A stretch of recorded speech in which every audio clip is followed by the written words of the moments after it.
Hello बच्चों, welcome to Nitika की पाठशाला। मैं नितिका और आज हम आपके साथ एज ऑफ इंडस्ट्रियलाइजेशन चैप्टर को कंटिन्यू करेंगे। अभी तक मैंने एज ऑफ इंडस्ट्रियलाइजेशन की इंट्रोडक्टरी वीडियो प्लस आपको पिक्चर्स की डिस्क्रिप्शन दी थी और चैप्टर का थोड़ा सा बेस समझाया था। आज हम आपकी वीडियो में यूनिट 1 जिसका नाम है बिफोर द इंडस्ट्रियल रेवोल्यूशन को स्टार्ट करेंगे। तो चलिए बेटा आज की क्लास स्टार्ट करते हैं। Before the industrial revolution topic से ही समझ आ रहा है कि जब इंडस्ट्री में चेंजेस नहीं आए, जब इंडस्ट्री की हवा नहीं फैली, तो उससे पहले का टाइम क्या था। हर स्टोरी को समझने के लिए उसका पास्ट का जानना बहुत जरूरी है। तो चलिए पढ़ते हैं कि जब इंडस्ट्री रेवोल्यूशन नहीं आया था तो उससे पहले हो क्या रहा था। All too often, we associate industrialization with the growth of factory industry. When we talk of industrial production, we refer to factory production. When we talk of industrial worker, we mean factory workers. So this is a problem with such ideas. अब इसका क्या मतलब हुआ? कहते हैं जब भी हम इंडस्ट्रियलाइजेशन की बात करते हैं, हम हमेशा कहते हैं कि फैक्ट्रीज की ग्रोथ हो रही है। इंडस्ट्रियल की प्रोडक्शन का मतलब हम सोचते हैं फैक्ट्री की प्रोडक्शन हो रही है। इंडस्ट्री के वर्कर्स को हम फैक्ट्री वर्कर समझते हैं। हम जनरल लैंग्वेज में अगर बात करें तो हम सब ऐसे ही बातें करते हैं। तो क्या ये बात सही है? नहीं बेटा, ये सब बातें गलत है। इंडस्ट्रियलाइजेशन और फैक्ट्री को हम जो साथ में जोड़ते हैं उन दोनों का पर्सपेक्टिव यहाँ पर अलग बताया गया है। तो क्या है ये? Even before factories began to dot the landscape in India and Europe, there was a large scale industrial production for an international market. कहते फैक्ट्री से पहले भी इंग्लैंड या यूरोप में कुछ ना कुछ लार्ज स्केल प्रोडक्शन हो रही थी और वो लार्ज स्केल प्रोडक्शन जो इंटरनेशनल मार्केट का एक पार्ट था। मतलब हम इंटरनेशनली एक्सपोर्ट इंपोर्ट कर रहे थे फैक्ट्रीज के आने से पहले भी। अब आप सोचोगे कि मैम आपने ये कौन सी नई बात बताई। तो यस बेटा, फैक्ट्रीज हम बात करें, अभी तो इंडस्ट्रीज की हम लोग आज बात करते हैं। इंडस्ट्री से पहले फैक्ट्रीज थी और फैक्ट्री से पहले भी कहीं एक्सपोर्ट इंपोर्ट हो रहा था, इंटरनेशनल मार्केट की गेम हो रही थी। और हिस्टोरियन इस टर्म को क्या कहते हैं? Proto industrialisation. इंडस्ट्रियलाइजेशन आप समझते हैं, प्रोटो मीन्स जैसे आप सिक्स या सेवेंथ में हम आपको एक चैप्टर पढ़ाते हैं प्री हिस्ट्री, वैसे ही यहाँ पर है प्रोटो इंडस्ट्रियलाइजेशन। मतलब इंडस्ट्री से पहले, फैक्ट्री से पहले भी एक टाइम पीरियड हुआ करता था जिसको हम क्या कहते हैं? Proto industrialisation. क्लियर है बेटा? तो चलिए आगे बढ़ते हैं।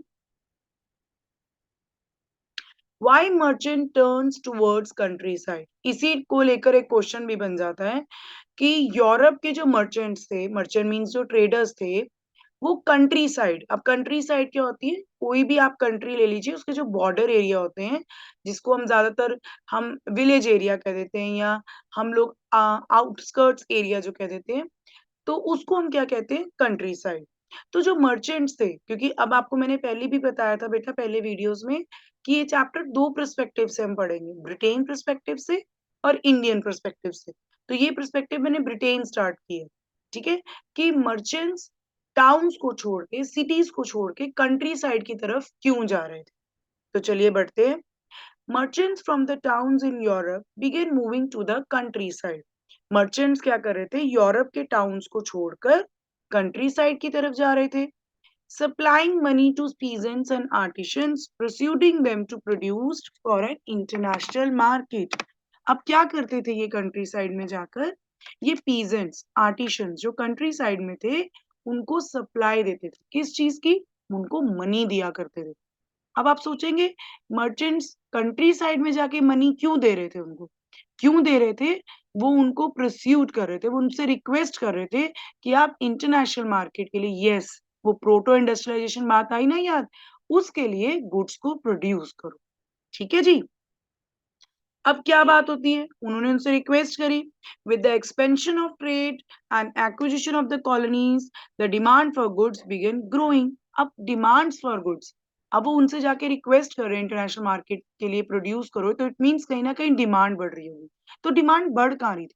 क्योंकि ट्रेडिंग बहुत स्पीड से हो रही थी बेटा, एक्सपोर्ट इंपोर्ट बहुत ज्यादा हो रहे थे, और प्लस कॉलोनीज बन रही थी। मींस आप देखते हो जैसे ब्रिटेन ने इंडिया को कॉलोनाइज किए, वैसे उन्होंने अफ्रीका को भी कॉलोनाइज किया था। तो बहुत सी कंट्रीज थी जो किसी ना किसी के अंडर कॉलोनाइज्ड हो रही थी। तो जब वो कॉलोनाइज्ड करेंगे मींस पॉपुलेशन बढ़ रही होगी, तो डिमांड भी बढ़ रही होगी। तो इस वजह से जो मर्चेंट्स थे वो कंट्री साइड में जाके डिमांड करते हैं कि आप इंटरनेशनल मार्केट के लिए गुड को प्रोड्यूस करो, क्योंकि डिमांड बहुत बढ़ रही है। But merchants could not expand production with in the towns. और आपके दिमाग भी ऐसे ही वाई की तरह घूम रहा होगा कि मर्चेंट्स टाउन्स में क्यों नहीं प्रोडक्शन एक्सपैंड कर पा रहे थे, उन्हें कंट्री साइड ही क्यों जाना पड़ रहा था। क्योंकि बेटा टाउन्स में कौन लोग थे, अर्बन क्राफ्ट्स और trade guilds were very powerful. Towns में ये दोनों लोगों की बहुत, हम जैसे कहते हैं ना, हुकूमत थी। अर्बन क्राफ्ट्स मींस जो अर्बन एरिया में जो क्राफ्ट्स का वर्क करते होंगे, चाहे वो हैंडीक्राफ्ट्स पर्सन हो। और ट्रेड गिल्ड्स मींस जो ट्रेडिंग करते थे लोग, उनका एक अपना ग्रुप हुआ करता है जिसको हम गिल्ड्स बोलते हैं। उनका एक गिल्ड बना होता था, उनकी यहाँ पे पूरी पावरफुल चलती थी, उनकी पूरी यहाँ पर पावर चलती थी, हम जिसको कहेंगे। ठीक है। तो अब क्या हुआ था, ये कौन थे, they were associations of producers that trained craftspeople, maintained control over production, regulated competition and prices, and restricted the entry of new people into the trade. अब ये कौन थे अर्बन क्राफ्ट्स और ट्रेड गिल्ड्स, ये वो प्रोड्यूसर्स थे जो बहुत ट्रेंड थे अपने काम में। सारी प्रोडक्शन को ये लोग कंट्रोल करते थे, प्राइसेस को रेगुलेट करते थे कि कौन सा प्राइस होना चाहिए किस गुड का। इवन ये न्यू लोगों को टाउन्स में एंट्री नहीं देते थे। अब स्टोरी समझ आई कि मर्चेंट्स क्यों जा रहे होंगे कंट्री साइड में, क्योंकि ये जो अर्बन क्राफ्ट्स हैं या ट्रेड गिल्ड्स हैं, ये इनको टाउन्स में एंट्री ही नहीं देने देते। ठीक है बेटा जी। Rulers granted different guilds the monopoly right to produce and trade in specific products. अब रूलर्स ने क्या किया था, इन गिल्ड्स को, इन मर्चेंट ट्रेडर्स को पूरे राइट दे रखे थे, पावर दे रखी थी कि आप किसी भी गुड के प्रोड्यूस को ट्रेडिंग कर सकते हो, किसी भी गुड को प्रोड्यूस कर सकते हो। जैसे हम कहते हैं ना, जैसे मोटू कह रहा है हम तुम्हारे साथ हैं, हाँ जी। तो रूलर्स जो थे वो गिल्ड्स के साथ, वो ट्रेडर्स के साथ बिल्कुल हाथ में मिलाकर बैठे थे, उनको पूरी पावर दे रखी थी कि तुम जो मर्जी करो। It was therefore difficult for new merchants to set up business in town, so they turned to the countries. तो ये हमारा आंसर बनता है कि इस रीजन से, इस वजह से जो मर्चेंट्स थे वो टाउन्स में जॉब नहीं कर पाते थे, इसलिए उन लोगों को कंट्री साइड में अपना रास्ता देखना पड़ा। ठीक है बेटा। तो आई थिंक आपको ये चीज क्लियर होगी होगी कि मर्चेंट्स टाउन में क्यों नहीं काम कर पाते थे, इसलिए वो कंट्री साइड जाते थे और पीजेंट्स और आर्टिशन से रिक्वेस्ट करते थे कि आप लोग प्लीज गुड्स को प्रोड्यूस करो ताकि हम इंटरनेशनल मार्केट में उसको ट्रेड कर सकें। चलिए आगे बढ़ते हैं। अब वो कंट्री साइड में जाएंगे तो वहां क्या सिचुएशन थी, poor peasants and artisans begin working for merchants. हाँ जी, जो पुअर पीजेंट्स थे या आर्टिशंस थे, वो एकदम से क्यों मर्चेंट्स के लिए काम करने लग गए होंगे। अब आपका फिर दिमाग घूम गया होगा कि ऐसा क्या था कि मर्चेंट्स आए और उन्होंने कहा ठीक है हम आपके लिए काम कर देंगे। क्यों था बेटा, open fields were disappearing and commons were being enclosed. Cottagers and poor peasants who had earlier depended on common lands for their survival, gathering their firewood, berries, vegetables, hay and straw, had to now look for alternative sources of income. अब ये क्या हो रहा था, आप लोगों ने जो इस बार जो 10th क्लास है, अगर आपको याद हो 9th में एक चैप्टर था फॉरेस्ट सोसाइटी एंड कॉलोनिज्म। जब ब्रिटेन इंडिया में आती है तो वो हमारे यहाँ के सारे फॉरेस्ट को कट करना शुरू हो जाती है, या हमारी कल्टीवेशन पे, हमारे फॉरेस्ट रिसोर्सेज पे बहुत सारा चेंजेस लाती है, खत्म ही कर देती है। इवन मैं अगर मैं बात करूं तो बहुत सी चीजों पे रिस्ट्रिक्शंस लगा देती है। तो हमारे जो पुअर पीजेंट्स थे वो तो अपनी लैंड पे डिपेंडेंट होते थे, चाहे वो वुड के लिए हो, वेजिटेबल्स के लिए हो। तो उनके पास तो कोई ऑल्टरनेटिव सोर्स ऑफ इनकम ही नहीं था और ये सब रास्ते उनके लिए बंद हो चुके थे। और many had tiny plots of land which could not provide work for all members of the household. No doubt उनके पास जमीन थी, बट वो जमीन इतनी छोटी थी कि उससे जितनी इनकम आती थी उससे उनकी फैमिली का गुजारा नहीं हो पाता था। So when merchants came around and offered advances to produce goods for them, peasant households eagerly agreed. तो जब मर्चेंट्स आए और उन्होंने एक उनके लिए दरवाजा खोल दिया कि ठीक है हम आपको alternative source of income provide कर रहे हैं, तो उन्होंने झट से उनको हाँ कर दी कि ठीक है हम आप लोगों का काम करने को तैयार हैं। अब आगे क्या हुआ, they could remain in the countryside and continue to cultivate their small plots Income from proto-industrial production supplemented their shrinking income from cultivation. It is also allow them a fuller use of their family labor resources. अब क्या हुआ? अब ये भी था उनको कि merchants ने उनको कहा कि आप लोग कंट्री साइड में रहकर ही अपने एरिया में रहकर ही ये काम करेंगे, हमारी प्रोडक्शन बनाएंगे और साथ के साथ अपनी आप लैंड को भी देख सकते हो, लैंड को भी कल्टीवेट कर सकते हो। तो उनको लगा ये तो बहुत अच्छी बात है कि देखा जाए हम घर को भी देख रहे हैं, जैसे एग्जांपल हो गया वर्क फ्रॉम होम, घर बैठ के हम घर को भी देख पा रहे हैं और काम भी कर पा रहे हैं और इनकम भी बढ़ रही है। तो इस प्रोटो इंडस्ट्रियलाइजेशन की वजह से जो उनकी इनकम श्रिंक हो रही थी, जो उनकी इनकम कम हो रही थी, अब वो उनको ऑल्टरनेटिव सोर्स ऑफ इनकम मिल रहा था। और इस काम को लगने के लिए पूरी फैमिली लेबर जो थी, पूरे फैमिली मेंबर्स जो थे, वो एक साथ जुटकर प्लॉट को भी देख रहे थे, कल्टीवेशन भी कर रहे थे और साथ के साथ गुड्स को प्रोड्यूस भी कर रहे थे। ठीक है बेटा? अब आपकी बुक में एक है एग्जाम्पल, तो मैं आपको तभी मैंने यहाँ इसके सामने भी बोला है कि एग्जाम्पल टाइम, जिसमें आप ऐड कर सकते हो अपने आंसर को और ब्यूटीफुल बनाने के लिए। वो क्या है? कहते हैं कि इस वजह से जैसे मर्चेंट्स कंट्री साइड जा रहे हैं और वो खुद टाउन्स में रह रहे हैं मर्चेंट्स, तो कंट्री साइड और टाउन का एक बहुत बढ़िया रिलेशनशिप बन चुका था। हो क्या रहा था कि मर्चेंट्स टाउन्स में रहते थे बट सारा काम कहाँ हो रहा था? यस, कंट्री साइड में हो रहा था। मर्चेंट्स क्या करते थे? यहाँ से सारी सप्लाई ले जाते थे।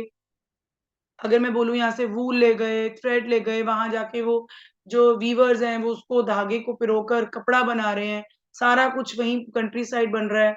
अब मर्चेंट्स क्या करेंगे? कंट्री साइड से अपना मटेरियल उठाएंगे, इंटरनेशनल मार्केट में जाके ट्रेड कर देंगे। तो एक तरह से हम देखें कि प्रोटो इंडस्ट्रियलाइजेशन जो थी, वो मर्चेंट्स और वीवर्स जो या पीजेंट्स थे, जो आर्टिशियंस थे कंट्री साइड में, उनके लिए बहुत बढ़िया था। कहीं न कहीं हम देखा जाए तो इस प्रोटो इंडस्ट्रियलाइजेशन से हमें मिलता है कि कमर्शियली एक्सचेंज हो रहे थे। आपस में लोग प्रॉफिट भी कमा रहे थे और ट्रेडिंग भी चल रही थी। नो डाउट मर्चेंट्स जो थे वो पूरा कंट्रोल कर रहे थे, बट हम ये देखेंगे कि कंट्रोलिंग चल रही थी, उनके अंडर बहुत फैमिली मेंबर्स या बहुत से पीजेंट्स आर्टिशियंस काम कर रहे थे, बट उनके लिए भी फायदा था क्योंकि उनको अल्टरनेटिव सोर्स को इनकम नहीं मिल रहा था और मर्चेंट्स ने आके उनकी इनकम पे ग्रोथ कर दी। ठीक है बेटा? तो ये मैंने आपका पार्ट कवर किया था before the industrial revolution. I hope आप सबको ये समझ आया होगा। अगर आपको कोई भी प्रॉब्लम है तो प्लीज कमेंट सेक्शन में अपना क्वेश्चन जरूर लिखिए। ठीक है बेटा? तो चलिए हम आगे बढ़ते हैं। The coming of the factory, मैंने अभी बात की थी इंडस्ट्रीज और फैक्ट्री से पहले का टाइम हमने पढ़ लिया, प्रोटो इंडस्ट्रियलाइजेशन। अब क्या है? अब फैक्ट्रीज आ गई हैं। अब ये क्या है? The earliest factory in England came up by 1730s. सबसे पहली फैक्ट्री जो इंग्लैंड में आई थी वो कब आई थी? 1730s में आई थी। It was only in the late 18th century that number of factories multiplied. मगर कहते हैं कि लास्ट 18th सेंचुरी मतलब 1790s तक हम अगर कहें तो फैक्ट्रीज जो थी वो बढ़नी शुरू हुई थी। अभी 1730s में स्टार्ट हुआ था, बट 1790s के अकॉर्डिंगली जो फैक्ट्रीज थी वो और बढ़नी शुरू हो गई थी। मल्टीप्लाई मतलब होता है और बढ़नी शुरू हो जाना। The first symbol of the new era was cotton, its production boomed. सबसे पहली इंडस्ट्री कौन सी खुली थी? कॉटन इंडस्ट्री खुली थी और प्रोडक्शन ने तहलका मचा दिया था। बहुत ज्यादा प्रोडक्शन होनी शुरू हो गई थी। In 1760s, Britain was importing 2.5 million pounds of raw cotton to feed its cotton industry. By 1787, this import will be soared to 22 million. This increase was linked to the number of changes within the process of production. अब आप खुद एक example देख रहे हैं, बहुत अच्छा example है बेटा कि 1760s में जो ब्रिटेन था वो अपनी कॉटन इंडस्ट्रीज के लिए 2.5 मिलियन रॉ कॉटन इंपोर्ट करता था। अब देखा जाए 1787, 87 में क्या हुआ? अब आप देखेंगे विद इन 27 ईयर्स 2.5 मिलियन से 22 मिलियन वो इंपोर्ट करने लग गया। तो इट मींस प्रोडक्शन बहुत तेजी से बढ़ रही होगी, तभी तो उसको रॉ कॉटन चाहिए था ज्यादा। तो हमने क्या कहा कि इस इंक्रीज की रीजन हम क्या कह सकते हैं कि जो प्रोडक्शन का प्रोसेस था, जो प्रोडक्शन के स्टेजेस थे, उसमें भी हमें बहुत सारे चेंजेस देखने को मिले हैं, जिसकी वजह से हम कह सकते हैं कि फैक्ट्री की प्रोडक्शन, कॉटन इंडस्ट्री की प्रोडक्शन बूम्ड कर गई। ठीक है बेटा? तो चलिए आगे बढ़ते हैं। A series of inventions in the 18th century increased the efficiency of each step of the production process. अब ये क्या कहते हैं कि हर स्टेज पे कहीं न कहीं छोटी-मोटी इन्वेंशन्स हो रही होंगी, कहीं न कहीं छोटी-मोटी टेक्नोलॉजीज़ आ रही होंगी, जिसकी वजह से हर लेवल, हर स्टेज की जो प्रोडक्शन थी, उनका भी एफिशिएंसी बढ़ी हो।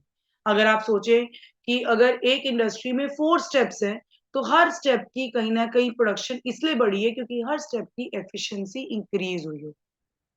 अब वो कैसे हुई होगी? They enhance the output per worker, enabling each worker to produce more. Production बढ़ने का मतलब क्या है कि हर आउटपुट, हर जो वर्कर है उसका आउटपुट भी बढ़ गया होगा। उसका जो प्रोड्यूस करने का, सप्लाई करने जो वो कर रहा है, वो भी पर पर्सन ज़्यादा हो गया है। अगर वो ज़्यादा हो रहा है, तो इट मीन्स हर प्रोड्यूसर जो है वो काम ज़्यादा कर रहा है, जिसकी वजह से प्रोडक्शन इंक्रीज़ हो गई है। प्रोडक्शन इंक्रीज़ हुई है, अगर मैं सिंपल लॉजिक बोलूँ बेटा, हर वर्कर ने प्रोड्यूस ज़्यादा करना शुरू किया क्योंकि उसकी एफिशिएंसी बढ़ गई है। उसकी एफिशिएंसी बढ़ी, तो ऑब्वियसली प्रोडक्शन बढ़ गई और प्रोडक्शन बढ़ गई तो इट मीन्स फैक्ट्री की जो ओवरऑल प्रोडक्शन थी वो बूम्ड कर गई, बढ़ गई। अब हम आगे बढ़ेंगे। रिचर्ड आर्कराइट ने सबसे पहली कॉटन मिल इंडस्ट्री जो थी, कॉटन इंडस्ट्री को बनाया था। ये इनकी फोटो मैंने लगा रखी है कि रिचर्ड आर्कराइट 1 मार्क्स में आ सकता है कि who created the cotton mill? Richard Arkwright created the first cotton mill. ठीक है बेटा? अब हम आगे बढ़ते हैं कि इसमें क्या बताया गया है। Within the mill, all the processes were brought together under one roof and management. एक तरह से फायदा है। अब आप देखो, मर्चेंट्स टाउन में थे, काम चल रहा है कंट्री साइड में। अब वो ये थोड़ी देख पाते थे कि कंट्री साइड में कैसे काम हो रहा है। क्या लेबर सफिशिएंटली काम कर रहे हैं? कई बार काम सप्लाई देने में डिले भी हो जाता है। वो कई बार कह सकते थे कि लेबर बीमार हो गई है, हमें रॉ मटेरियल में प्रॉब्लम थी या कुछ बना नहीं। बट अगर आप एक फैक्ट्री के अंडर काम करोगे, तो प्रोसेस को एक ही रूफ के अंडर, एक ही छत के नीचे आप मैनेज कर सकते हो।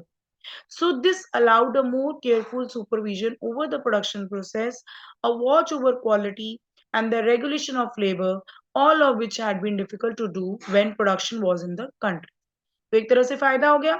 जब आप एक फैक्ट्री के अंडर उन लोगों पे काम करवा रहे हो, तो आप उनको सुपरवाइज़ भी कर सकते हो, उनकी प्रोडक्शन को चेक कर सकते हो, क्वालिटी को चेक कर सकते हो, लेबर रेगुलेशन में काम कर रही है, प्रॉपर टाइमिंग पे काम कर रही है। ये काम करना, ये सब कुछ देखना एक फैक्ट्री के अंडर बहुत ईज़ी है, ना कि कंट्री साइड में। आप किसी के बार-बार कंट्री साइड में मर्चेंट्स का जाना चेक करना, वो सारा दिन तो उनके साथ बैठते नहीं होंगे। बट येस, फैक्ट्री में लेबर आएगी, वो आपके अंडर काम करेगी, आप उनको देख भी सकते हो, वो बहुत ईज़िली टास्क हो जाएगा। तो फैक्ट्रीज़ आ गई हैं, थोड़ा बहुत मैंने आपको बता दिया, प्रोडक्शन भी बढ़ गई है और उसके फैक्ट्री के थोड़े-से फ़ायदे भी आपको बता दिए। ठीक है बेटा? हम इसका क्या कह सकते हैं कि नो डाउट फैक्ट्रीज़ जो थी वो इंग्लैंड का अब एक मेन पार्ट बन चुकी थी, इंटीग्रल पार्ट बन चुकी थी उसका। और हम देख रहे थे कि जिस तरह न्यू मिल्स आ रही थी, न्यू टेक्नोलॉजी आ रही थी, हर तरफ हम कह सकते हैं कि प्रोडक्शन बूम्ड होनी स्टार्ट हो गई थी। बट हम ये नहीं कह सकते कि कंट्री साइड में जो था वो काम रुक गया था। अभी भी कंट्री साइड काम चल रहा है और फैक्ट्रीज़ ने, कॉटन मिल इंडस्ट्री ने भी प्रोडक्शन इंक्रीज़ करनी शुरू कर दी है। तो इसी के साथ मैंने आपका ये टॉपिक भी खत्म कर दिया है। पहले हमने क्या पढ़ा कि इंडस्ट्री से, फैक्ट्री से पहले एक टाइम हुआ करता है जिसको हम कहते हैं प्रोटो इंडस्ट्रियलाइजेशन। उसके बाद मैंने आपको बताया कि फैक्ट्री कैसे आई, कॉटन मिल इंडस्ट्री की हमने बात की। अब हम ती थर्ड टॉपिक इस यूनिट का जो लास्ट टॉपिक है वो करेंगे पेस ऑफ इंडस्ट्रियल चेंज। हाँ जी, हाउ रैपिड वाज़, क्या स्पीड थी इंडस्ट्रियल चेंज की? क्या बड़ी स्पीड से सब काम हुआ कि बहुत स्लो प्रोसेस में हो रहा था? तो चलिए अब हम पढ़ते हैं इसके बारे में। First, the most dynamic industry in Britain was clearly cotton और मेटल इंडस्ट्री। हाँ जी, अगर हम अभी मैंने आपको पढ़ाया था कि सबसे बढ़िया, सबसे पहली इंडस्ट्री कौन-सी खोली थी इंग्लैंड में, वो खोली गई थी कॉटन इंडस्ट्री। अब क्या हो रहा था बेटा? Growing at a rapid pace, cotton was the leading sector in the first phase of industrialization up to the 1840s। कहते हैं 1840s तक जिसका सबसे ज्यादा दबदबा था वो किसका था? कॉटन इंडस्ट्री का। अब आप सोचेंगे मैम 1840s के बाद क्या हुआ होगा, क्या चेंज आए होंगे?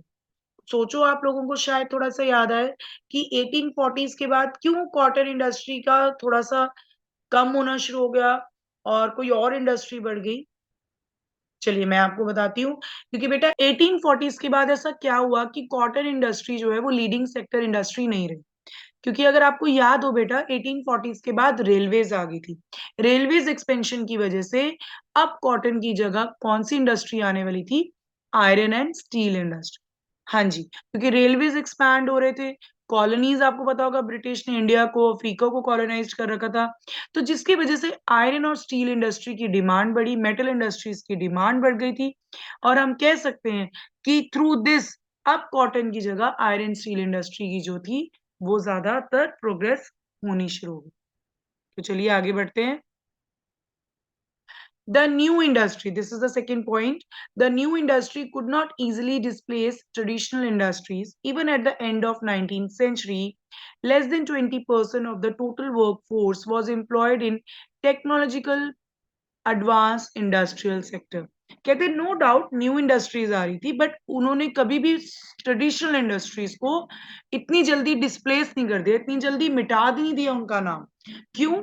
क्योंकि 19th सेंचुरी के एंड तक भी 20% सिर्फ लोग जो थे वो इंडस्ट्रियल एडवांस इंडस्ट्रियल सेक्टर में काम कर रहे थे। अब आप इमेजिन करिए कि अगर 100 वर्कर्स होंगे तो उसमें से सिर्फ अभी तक 20% लोग जो थे वो इंडस्ट्रियल सेक्टर में काम कर रहे थे।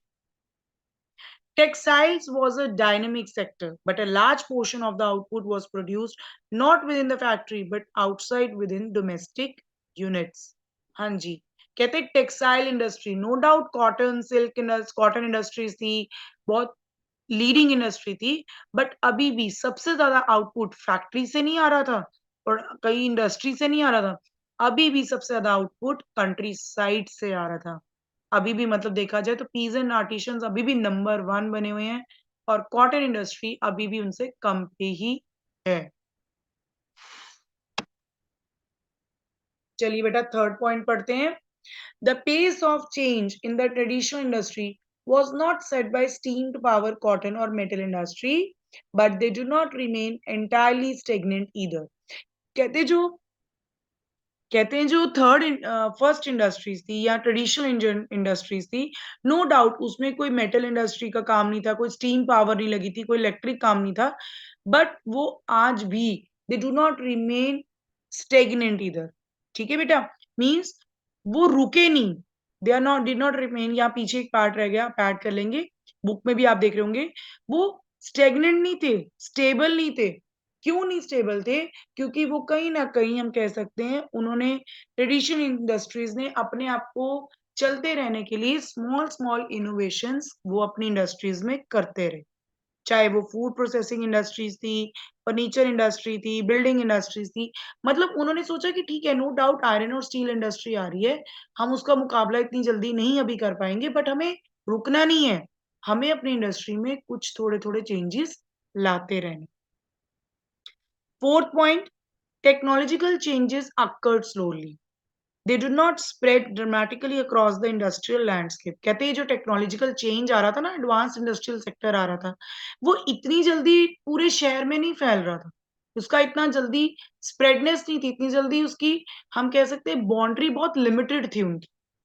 क्यों थी बाउंड्री लिमिटेड? क्योंकि जो ये न्यू टेक्नोलॉजी थी बेटा वो बहुत एक्सपेंसिव थी और जो मर्चेंट्स थे, वो इंडस्ट्रियलिस्ट थे, वो बहुत डर रहे थे उसको यूज करने के लिए। New technology was expensive and merchants and industries were conscious.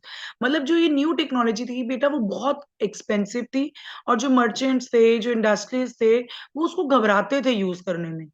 क्यों घबराते होंगे? अब ये इंटायरली स्टेगनेंट इधर ये थोड़ा आई थिंक गलत लिखा गया है इस तरफ। नेक्स्ट पॉइंट पढ़ेंगे हम लोग। The machines often broke down and repair was costly. अब ये क्या था?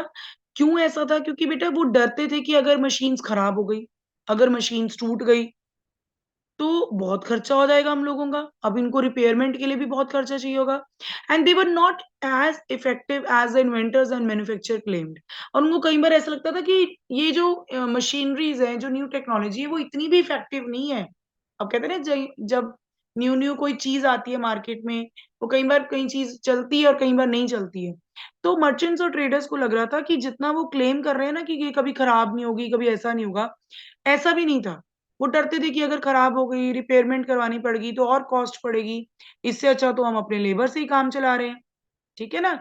तो इसकी वजह से हम क्या कहेंगे कि इंडस्ट्रीज आ रही थी, बट जो उसकी स्पीड होनी चाहिए थी वो स्पीड अभी नहीं हो पा रही थी क्योंकि मर्चेंट्स और इंडस्ट्रियलिस्ट अभी डर रहे थे उसको यूज़ करने।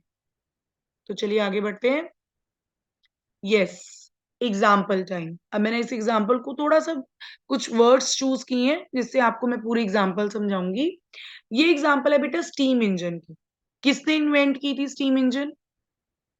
स्टीम इंजन प्रोड्यूस की थी, इन्वेंट की थी न्यू कॉमन ने और उसको इम्प्रूव्ड किसने किया था? जेम्स वाट ने। हाँ जी, जो ये स्टीम इंजन होता है बेटा इसको इन्वेंट किया था न्यू कॉमन ने और इसके अंदर थोड़े से चेंजेस करके इम्प्रूवमेंट करके उसको पेटेंट करवा दिया। पेटेंट होता है जिसके आप उस राइट्स को, उस चीज़ को और कोई नहीं बना सकता मतलब कॉपी नहीं कोई कर सकता। तो वो जेम्स वाट ने किया था।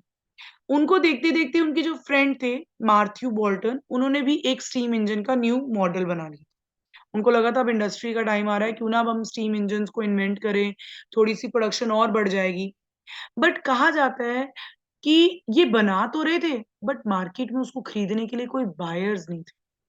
कैसा कहा जाता है कि सिर्फ पूरे इंग्लैंड में 321 स्टीम इंजन्स, इनसे ज़्यादा कोई स्टीम इंजन्स थे ही नहीं। पूरे इंग्लैंड में सिर्फ 321 स्टीम इंजन्स थे। ठीक है बेटा? जिसमें से 80 तो कॉटन इंडस्ट्रीज़ में थे, 9 वूल इंडस्ट्रीज़ में थे और बाकी सब कैनल्स में, माइनिंग इंडस्ट्री या आयरन और स्टील इंडस्ट्री में थे। कहते हैं स्टीम इंजन्स को लोग ज़्यादा यूज़ नहीं कर रहे थे। चाहे वो ये सोच ही नहीं रहे थे कि इस टेक्नोलॉजी से उनकी और प्रोडक्शन बढ़ सकती है। मर्चेंट्स और इंडस्ट्रीज़ ये बात सोच ही नहीं रहे थे। उनको तो ये डर था कि अगर ये खराब हो गया, अगर इसकी रिपेयरमेंट करवानी पड़ेगी, हमें और कॉस्ट लग जाएगी, इससे अच्छा तो हम लेबर्स पे ठीक हैं। तो कहीं न कहीं हिस्टोरियंस क्या कहते हैं इस एग्ज़ाम्पल से क्या कंक्लूड निकालते हैं? Historians now have come to increasingly recognize that typical work in the mid 19th century was not a machine operator, but the traditional craft person and labor. Historians कहते हैं कि अगर हम बिफोर द इंडस्ट्रियल रेवोल्यूशन की बात करें, no doubt industries आ चुकी थी, बट अभी भी जो वहाँ के वर्कर्स थे, वो मशीन ऑपरेटर नहीं थे, वो मशीन्स नहीं चला रहे थे, वो अभी भी एक लेबर थे, एक ट्रेडिशनल क्राफ्ट पर्सन थे, जिनको अपने हैंडीक्राफ्ट वर्क्स अगर हम कहें या कंट्री साइड में ही अपना काम चल रहा था, मशीन ऑपरेट करना किसी को नहीं आ रहा था या कोई करना ही नहीं चाह रहा। ठीक है बेटा? तो यहाँ पर मैंने आपका पूरा फर्स्ट यूनिट कंप्लीट कर दिया है। अगर आपको कोई भी प्रॉब्लम आती है, तो प्लीज़ आप कमेंट सेक्शन में ज़रूर बताएँ मुझे। ठीक है बेटा? और बेटा जैसे मैं हमेशा कहती हूँ कि अगर आपको मेरी वीडियोज़ बहुत अच्छी लगती हैं, तो मेरी यूट्यूब चैनल को लाइक, शेयर और सब्सक्राइब करना मत भूलिए। बाय बाय बेटा।